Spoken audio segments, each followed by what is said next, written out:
Agosto de Mourinho, a todos os motoristas de ônibus do Brasil.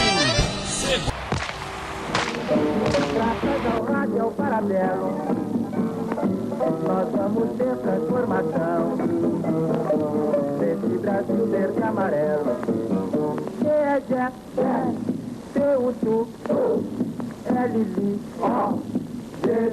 Anos 30. Getúlio Vargas, inspirando-se nas leis fascistas de Mussolini, a Carta del Lavoro, que incentivava a colaboração com os patrões e com o Estado, busca controlar e atrelar o movimento sindical.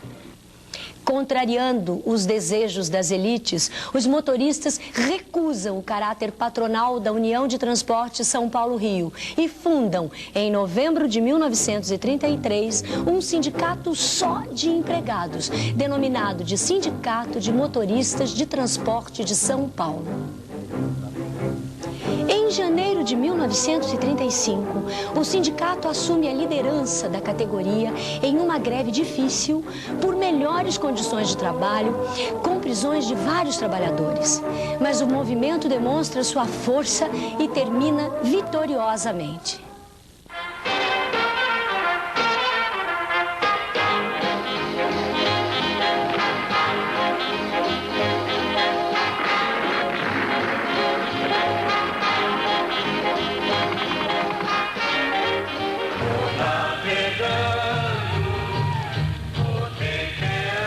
Em 1945, com o fim da Segunda Guerra Mundial, também cai por terra a ditadura de Getúlio Vargas.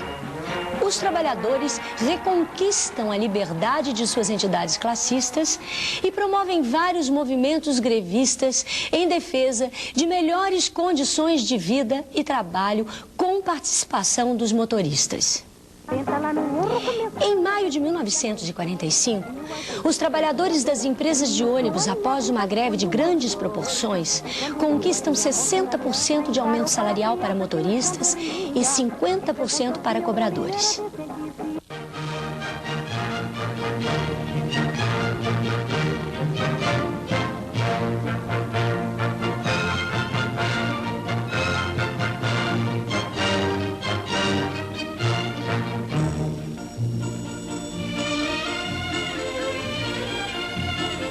Em 1947, é criada a CMTC.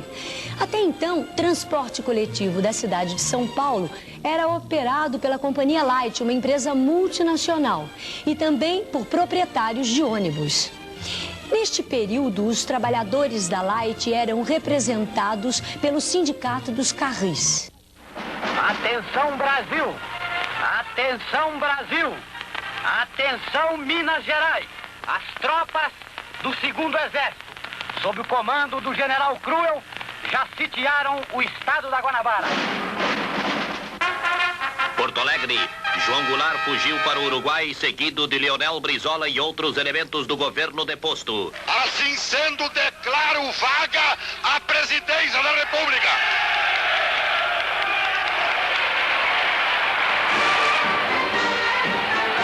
Governadores estaduais e militares revolucionários indicaram então o general Castelo Branco para a presidência da República. Anos 60 e 70. O sindicato, por defender sua independência do Estado e dos patrões, sofre intervenções do golpe militar.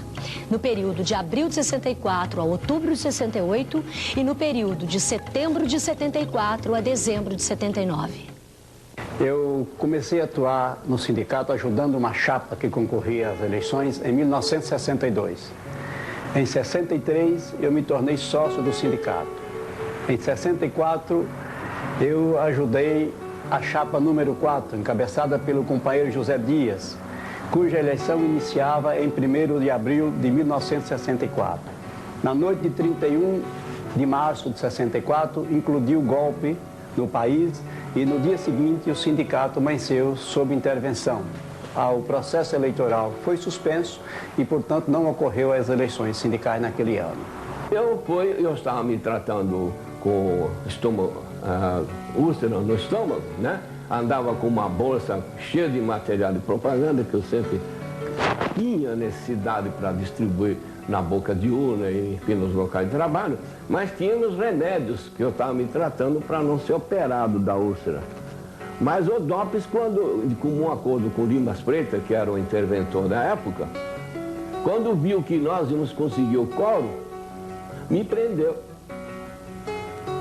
Porque eu era uma das peças importantes daquele movimento, né? E fiquei 72 horas preso, incomunicável, no DOPS, na cela que ele chama solitária, né? Quer dizer, escura, pingando água na minha cabeça, né? Totalmente sem condições mínimas de higiene. Foi daí que estourou a úlcera na cadeia, no DOPS, né? Então eu comecei a evacuar sangue por baixo e por cima. Foi daí que comecei a dar soco na porta de ferro lá. O carcereiro abriu a janelinha e me viu todo lá, tudo cheio de sangue. Ele abriu a porta assustado. Eu então aproveitei que nem um gato, né? Saí correndo, nem assinei nada e nem dei autorização. Abri a porta e caí fora. Linha, linha de montagem, a coragem, coração. ABC, abecedário, operário, pé no chão. Eu não sei bem o que seja, mas sei que seja o que seja. Na segunda metade da década de 70, o DIEESE denuncia ao país que o ministro Delfim Neto manipulou o índice da inflação no ano de 1973, provocando perdas salariais imensas para os trabalhadores. Esta notícia motiva inúmeras lutas pela reposição das perdas e auxilia no ressurgimento do movimento sindical. Como parte deste processo, surge a oposição sindical na base dos condutores. Em 1979, esta oposição organiza uma grande paralisação, tendo como bandeiras de luta a convocação de eleições diretas para a direção do sindicato e a construção de um sindicato combativo e atuante. Piso salarial, oficialização do passe livre, reposição salarial e contra o desconto da antecipação negociada pela junta governativa. A greve de 79 iniciou-se exatamente no dia 2 para o dia 3 de maio. Foi resultado de uma mobilização desarticulada, mas de grupos de resistência em várias unidades da CNTC. A greve ela tinha como objetivo recuperar o salário e conseguiu ter esse resultado.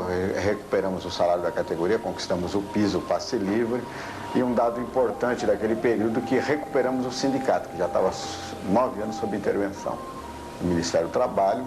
Conseguimos então a liberação do sindicato para eleições democráticas e botar uma diretoria eleita. A greve foi vitoriosa, conquistando um piso salarial que implicou em reajustes de até 174% e garantiu o passe livre, pondo por terra as punições contra os motoristas que transportavam gratuitamente os companheiros de trabalho. Entretanto, a vitória definitiva contra o sindicalismo atrelado ao Estado e aos patrões somente ocorrerá em 1988, com a eleição de uma chapa representante dos ideais do novo sindicalismo. Como consequência natural desta nova visão sindical, a filiação do sindicato à CUT é aprovada no seu primeiro congresso, realizado em 1989. A garra da nova diretoria recebeu aprovação imediata da base. Com 8 meses de mandato, o sindicato teve a adesão de 20 mil novos filiados. E em 1990, no primeiro encontro das comissões de garagem, ficou demonstrado que uma nova concepção de sindicato, organizado pela base, estava se consolidando. Em todas as garagens da CMTC existiam comissões atuando 24 horas por dia. E em um total de 53 empresas particulares, já existiam 43 comissões. Trabalhadores a nível de transporte, a partir do momento que começou a se organizar no seu local de trabalho, deu para a gente sentir que a exploração diminuiu. Então, nós do sindicato, das comissões de garagem, temos esse entendimento, que é no local de trabalho onde A gente vê as maiores contradições e fazemos com que as organizações de base façam com que os trabalhadores tenham consciência do seu papel na sociedade para demonstrar que com as comissões de garagem, com a CIPA combativa, um sindicato combativo, os trabalhadores conseguem dobrar os patrões. A partir do momento de 89 para cá que o sindicato investiu pesado, né? Porque em 88 nós ganhamos a diretoria do sindicato, em 89 fizemos o primeiro congresso, filiamos nosso sindicato, a Central Única dos Trabalhadores. A partir do momento que a Central Única passou a fazer parte do nosso sindicato, conseguimos montar as comissões de garagem e daí para cá conseguimos fazer a greve no transporte, porque antigamente não tinha condições de fazer a greve. E foi a partir das eleições de comissão de garagem, CIPAs combativa, que conseguimos conscientizar os trabalhadores. Daí para cá, qualquer momento que a gente precisar fazer uma paralisação, os trabalhadores estão aí dando respaldo, porque o trabalho começa justamente pela base. E agora o prefeito dessa cidade vem de forma absurda aumentar a tarifa acima da inflação. Os companheiros têm que pular a catraca, entrar pela porta traseira e não pagar.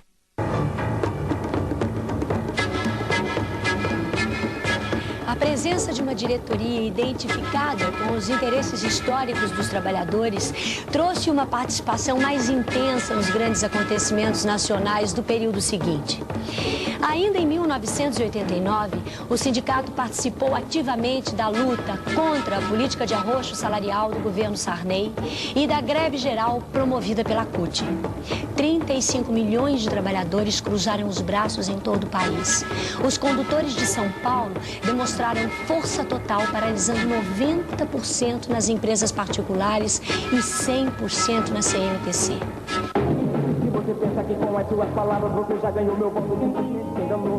Em março de 1990, tomou posse o presidente Collor, que ao mesmo tempo que fazia promessas de modernizar o país, promovia o maior arroxo salarial da história, a demissão massiva de funcionários públicos e a transferência de setores estratégicos da economia para a iniciativa privada. Entretanto, a farsa não durou muito tempo. Os escândalos de maracutaias ergueram o país na campanha Fora Collor. E os condutores engrossaram as mobilizações que culminaram no processo de impeachment. Andei pelo mundo afora procurando paz. Andei.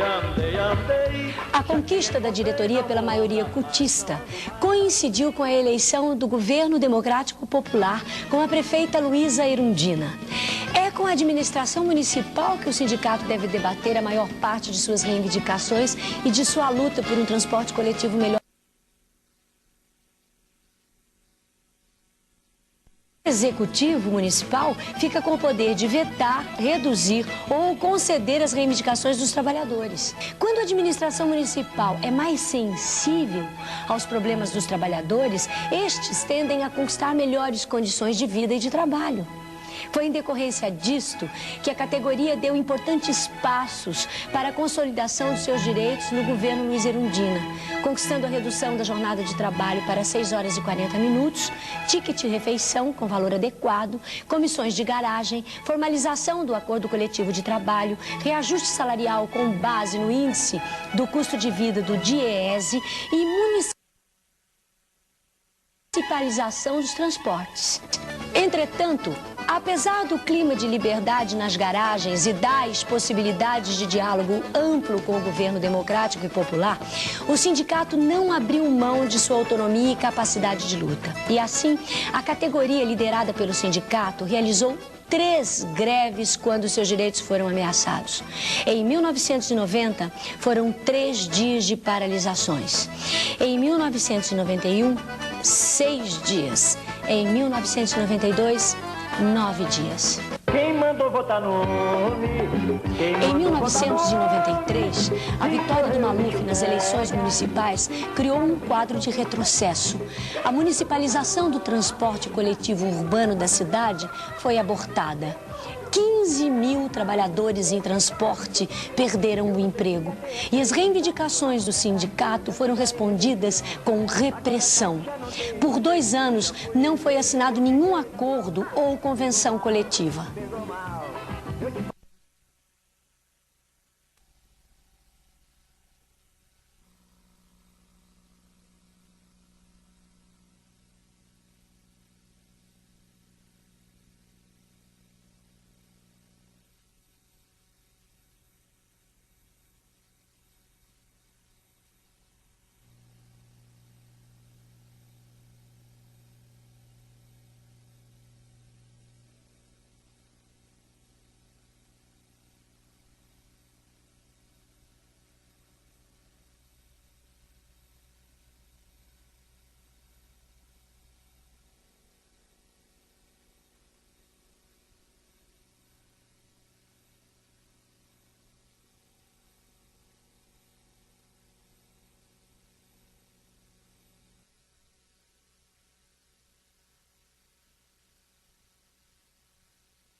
do movimento sindical, das lideranças mais expressivas do movimento sindical, o companheiro Omar, Felipe, Senna e Serginho, obrigado pela ajuda que você tem dado ao movimento sindical Centena Capolã. Enfim, a todos os companheiros aqui, Eunice, cumprimentar também a cada um de vocês. Companheiro Edivaldo, companheiro Trilho, Senna, Farias, demais componentes desta mesa, companheiros líderes sindicais, rodoviárias,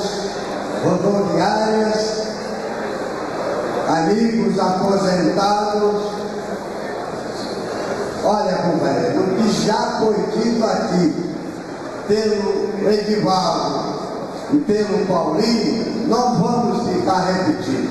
Os itens, que é alternativa para crises do transporte, violência que está gerando, e também a reforma da Previdência da CLT. Nós estamos desejando a vocês, a federação está com vocês nesse congresso, nos 3 dias, eu, o Senna e o companheiro que chegou agora aqui também, que é diretor nosso, o Valdir de Souza Cristano. Desejamos aos companheiros uma feliz estadia aqui na Praia Grande, estaremos juntos e desejamos todos um assumindo o Sindicato dos Condutores e a casa muito bonita, muito toda transformada, e os trabalhadores do setor com a sua dignidade de luta, né? Porque se a gente analisar as lutas dos condutores, é um pouco diferente. Então, aprovado o regimento interno. Precisa lembrar 2 coisinhas aqui, companheiros. Olha.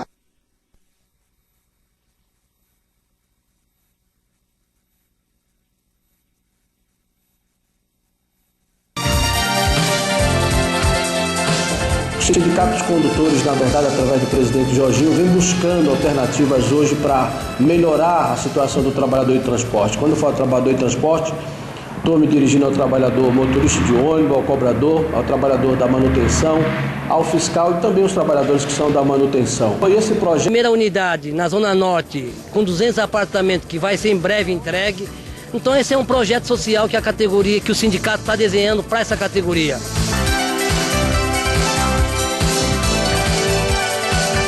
Nós estamos aí com um projeto onde o Grupo Resgate, ela criou o Instituto Resgate, onde nosso companheiro presidente é o nosso companheiro Edivaldo Santiago Silva, e que facilite. Por exemplo, hoje um profissional para operar um ônibus, operar um caminhão, necessita daquele certificado, ou seja, CFC, tá certo? Que nós criamos para facilitar, que no passado recente, vários companheiros, para ter esse certificado, nós pagamos um absurdo de preço para ter esse certificado. E com essa criação do Instituto, hoje o companheiro paga uma taxa mínima de R$20, que é uma taxa insignificante. Então isso tudo é um projeto que o sindicato está fazendo, que faça para que os nossos companheiros não ponham o dinheiro e fiquem tirando por pagar um preço altíssimo. Então isso é um projeto que o sindicato está fazendo. A luta.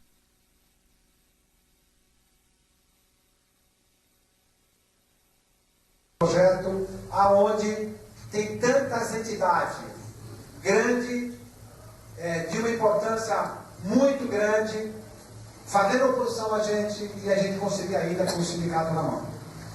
Porque se você for olhar os grandes projetos que nós temos aí, se você for olhar a importância desse sindicato, né, e a importância desse sindicato na cidade, você vai ver que assim, ou você tem projeto, ou você tem aliado, ou nós não ficamos fora na mão. Porque tanto a Força Sindical como a CUT, como outras organizações, né, de grau superior, como várias federações, outras centrais, têm interesse de ter sindicato.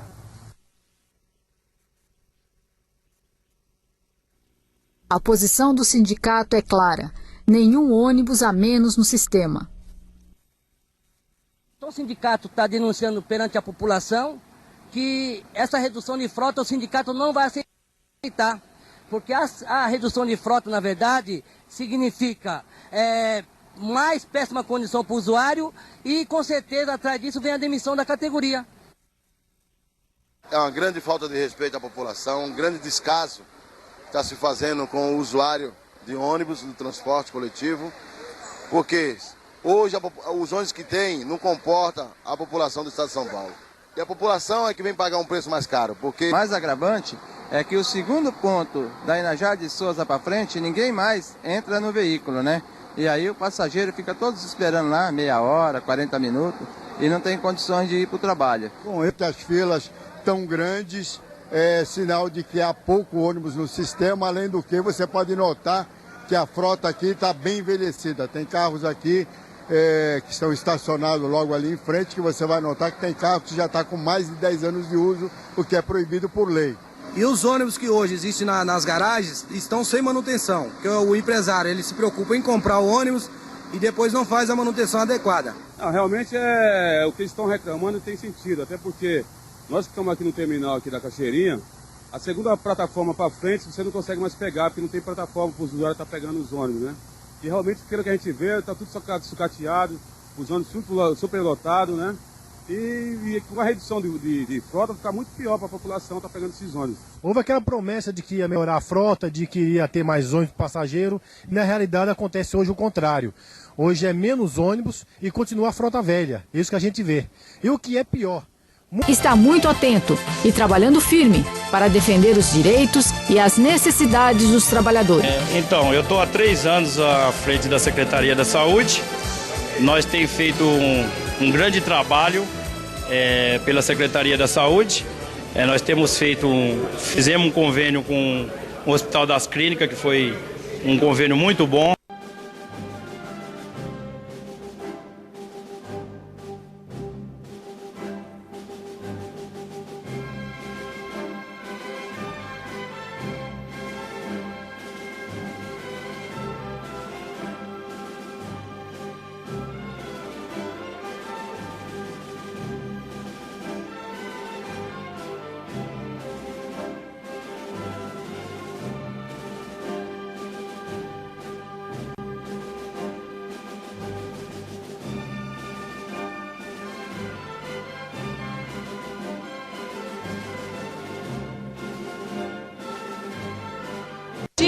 Ao Congresso de Fundação da nova Central Sindical de Trabalhadores do Estado de São Paulo.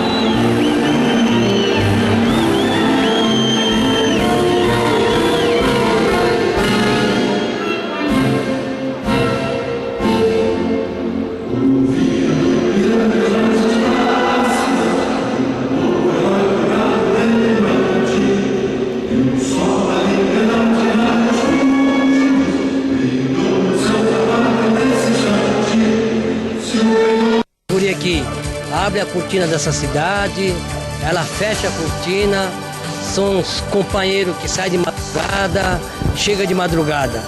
E logicamente que é uma categoria batalhadora, uma categoria que tem uma necessidade enorme para a cidade de São Paulo, e essa importância que esse trabalhador em transporte tem.